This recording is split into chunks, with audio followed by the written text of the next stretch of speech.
state and local governments need to be able to share information better and have information shared with them by federal law enforcement authorities better than what we do now.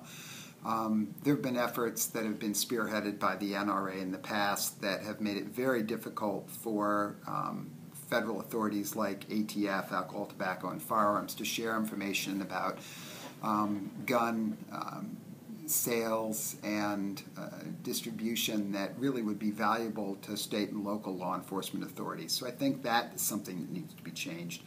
I think that gun registration would be helpful. It's not a complete solution to the problem, but again, I think it would be a step in the right direction.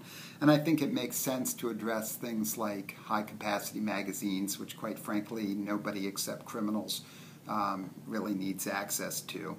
And we see what happens when those kind of magazines are in the hands of criminals. So I do think, though, that we need to be careful that we stay clear of measures that, first of all, are unlikely to have any real impact on the problem. I think when, every time we have a serious shooting, there are a lot of gun control measures that are brought forward, and I think each one of them needs to be looked at from the standpoint of could it be realistically enforced and how much of a positive impact would it really have on the underlying problem. I think there are some that could be helpful. I think there are others that are probably not as useful or productive and frankly may not even be constitutional. But I think, obviously gun violence is a serious issue in this country, and there are going to have to be some steps taken to better address it.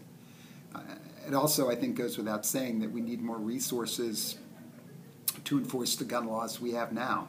As I mentioned earlier, California does have some of the toughest gun control laws in the country, yet we lack the resources to enforce many of them. And frankly, the consequences for violating those laws in many cases is so light, I think the average citizen would be shocked by some of the sentences and time actually served for people who illegally possess or use firearms. So I think there's some real issues that have to be dealt with there.